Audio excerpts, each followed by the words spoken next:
회의를 시작하겠습니다. 지난 11월 9일 국회 본회의에서 노동조합법, 방송법, 한국교육방송공사법, 방송문화진흥회법 개정안이 통과됐습니다.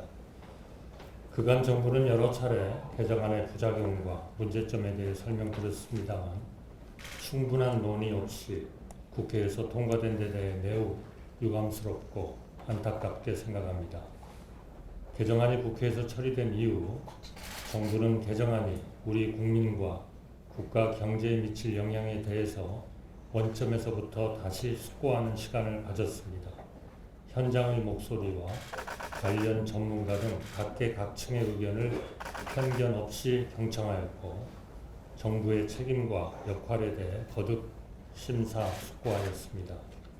저희에게 주어진 시간 동안 마지막까지 신중을 거듭하였고 오늘 임시 국무회의를 개최하여 노동조합법과 방송 3법 개정안을 심의합니다. 개정안이 국회에서 재논의가 필요할지 국무위원들과 함께 심의하여 그 결과를 대통령께 건의 드리고자 합니다. 노동조합법의 목적은 근로자의 권리를 보장하여 근로자의 경제적, 사회적 지위 향상을 도모하고 노동관계를 공정하게 조정하여 노동쟁의를 예방, 해결함으로써 산업평화를 유지하고 국민 경제 발전에 이바지함에 있습니다. 그런데 이번 개정안은 교섭 당사자와 파업 대상을 무리하게 확대하고 민사상 손해배상 원칙에 예외를 둠으로써 건강한 노사관계를 크게 저해할 뿐만 아니라 산업 현장의 갈등과 혼란을 야기하고 국민 불편과 국가 경제에 막대한 어려움을 초래할 것으로 우려됩니다. 먼저 단체 교섭의 당사자인 사용자를 근로자의 근로조건에 대하여 실질적이고 구체적으로 지배, 결정할 수 있는 지위에 있는 자라는 모호한 개념으로 확대하여 해석을 둘러싸고 현장에 혼란을 초래할 것으로 보입니다. 또한 불명확한 개념으로 인해 헌법상 죄형 법정주의의 명확성 원칙을 위반할 소지도 있습니다. 아울러 노동쟁의 대상이 크게 확대됨에 따라 그동안 조정이나 사법적인 절차, 공식적인 중재 기구 등을 통해 해결해 오던 사안까지도 모두 파업을 통해 해결을 시도하는 것이 가능해지게 되었습니다. 이렇게 되면 노동조합이 어떠한 사안이건 대화와 타협보다는 실력 행사를 통해 해결하려는 경향이 강해질 수밖에 없습니다. 다수의 불법 행위로 인한 손해배상 책임은 공동으로 연대해서 져야 한다는 것이 민법상 대원칙입니다. 노동조합에 대해서도 동원칙이 적용된다는 것이 그간 대법원의 일관된 입장입니다. 그러나 개정안은 유독 노동조합에만 민법상 손해배상 책임 원칙의 예외를 두는 특혜를 부여하고 있습니다. 이는 기업이 노조의 불법 파업으로 손해를 입어도 상응하는 책임을 묻기 어렵게 만들어 불법 파업을 조장하는 결과를 가져오게 될 것입니다.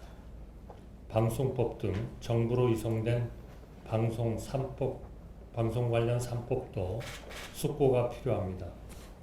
정부는 방송을 정치 권력으로부터 분리하고 방송의 공정성과 공공성을 확립함으로써 공영방송에 대한 국민의 신뢰를 회복하기 위해 노력하고 있습니다. 아울러 급속한 미디어 환경 변화에 따라 공영방송의 전면적인 체질 개편이 필요한 시기이기도 합니다. 그럼에도 이번 개정안은 공영방송의 미래지향적인 새로운 역할 정립보다는 지배구조 변경에 지나치게 편중되어 있습니다. 공영방송의 독립성과 정치적 중립성 보장이 개정 목적이라고 하지만 내용을 보면 오히려 이와는 반대의 결과를 낳을 수 있다는 지적을 받고 있습니다.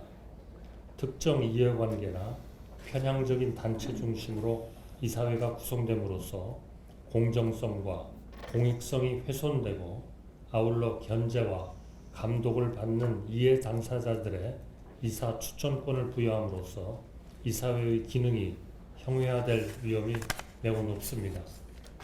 이러한 문제점들을 모두 감안할 때 이번 개정안들이 과연 모든 근로자를 위한 것인지, 그리고 공영방송의 독립성과 중립성을 위한 것인지 묻지 않을 수가 없습니다. 오늘 정부는 상생과 협력의 노사문화를 지원하고 공영방송의 자유와 공정성을 보장하는 방향에서 개정안을 심도 있게 심의하겠습니다. 내년도 예산안을 처리해야 하는 법정 시한이 하루 앞으로 다가왔습니다. 여전히 민생법안과 예산안 처리가 불투명한 상태에서 야당이 제출한 방송통신위원장과 2명의 검사에 대한 탄핵안이 오늘 강행 처리가 예고되고 있습니다. 대화와 타협을 통해 국민의 뜻을 대변해야 할 국회에서 국가 중대사가 일방적으로 결정되는 상황에 대해서 대단히 유감스럽게 생각합니다. 그 무엇보다도 민생 법안과 내년도 예산안이 우선하여 처리되어야 합니다. 오로지 민생과 경제를 위해 합심해 주시기를 국회에 간곡히 요청드립니다. 감사합니다.